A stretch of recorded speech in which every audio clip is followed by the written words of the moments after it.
What if our schools are running on a totally outdated model? Today, we're going to dive into a bold new vision for education. It's one that pieces together three really powerful ideas to design a system that's actually built for the 21st century. Okay, so let's get right to the core of the problem. You can think of our current school system like it's running on an old, clunky operating system. It was designed way back for the industrial age, all about conformity and sorting people for jobs.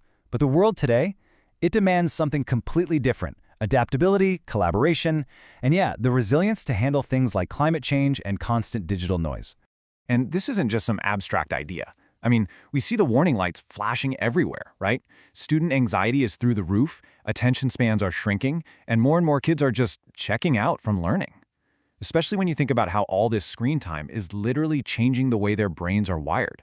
So it forces us to ask a really fundamental question. And look, just throwing more technology at the problem or piling on more standardized tests, that's not going to fix this. We have to go deeper and rethink the whole foundation of what school is even for. So, where do we start building this new model? Well, the first big idea, our first building block, is a really simple but profound shift in how we think. What if, instead of obsessing over what we teach, we started with the end in mind? This approach is called transformational outcome-based education, or OBE for short, and it flips the traditional model on its head. Instead of starting with subjects like math or history, it asks a much bigger question. Who do we want our children to become?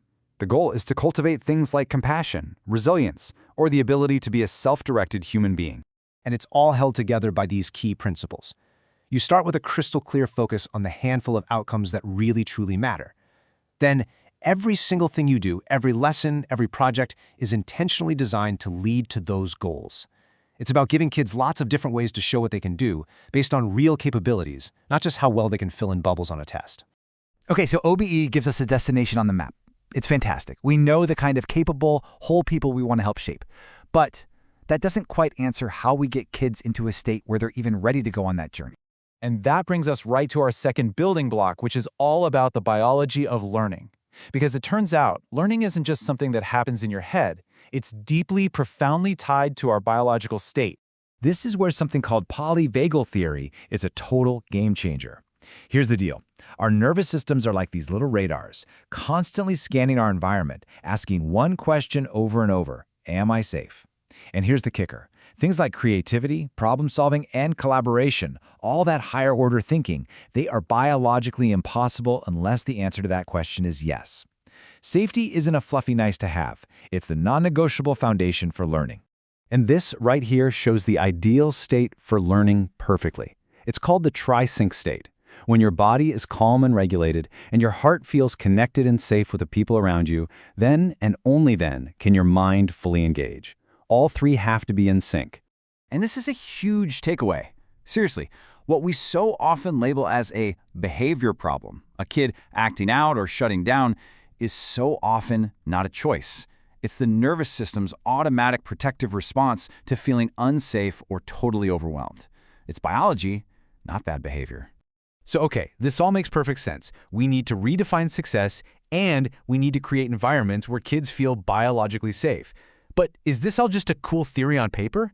I mean, do places like this actually exist in the real world? Well, that takes us to our third building block, which is where we find the proof: out in the woods. We're talking about the incredible power of forest schools. Forest schools are all about letting kids lead their own long-term exploration out in nature, and the results they're getting are just remarkable. This quote from a major study says it all. Focusing on well-being first can actually be the fastest path to academic success. And get this, the data tells such a clear story. Just look at this chart. You see those first two bars, emotional well-being and social skills? They shoot way up in these programs. And then, notice what happens right after. Bam! That third bar, academic outcomes, starts to climb. The sequence here is everything. And listen, this isn't just some fuzzy feeling that nature is nice. There is hard science from environmental psychology showing that just being in green spaces improves our ability to focus and solve problems. The environment itself becomes an incredible tool for learning. Okay, let's pause and put this all together. We have three huge ideas, starting with the end goal, understanding the biology of safety, and the proven power of learning in nature. So, what happens when you snap all these building blocks together? Well, you get a completely new, coherent vision for the future of school, the Wellbeing Village.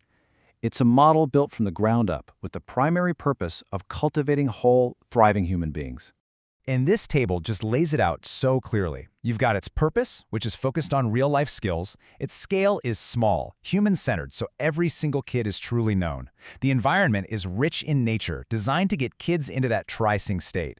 And finally, accountability is about so much more than test scores. It's about well-being and how you contribute to your community. Now, I know what you might be thinking. This sounds incredible, right? Maybe a little too good to be true. Is this just some kind of utopian fantasy that could never really happen? Well, here's the best part. It's not. There's actually a practical, step-by-step path to make this a reality. And the journey there isn't about blowing everything up and starting over. It's about taking smart, doable steps. You can see them here. Things like weaving in regular time in nature, creating smaller schools within a school, and training all staff on this critical science of safety. Every one of these steps helps us build this new DNA into the system we already have. At the end of the day, this whole vision isn't about escaping the modern world. It's about doing a much, much better job of rigorously preparing our kids for it by helping them grow into whole people who are deeply connected to themselves, to each other, and to the planet. And that leaves us with the fundamental question that this whole synthesis brings us back to. It's a question that asks us to rethink everything from the ground up. And how we choose to answer it, well, that could shape the future for generations to come.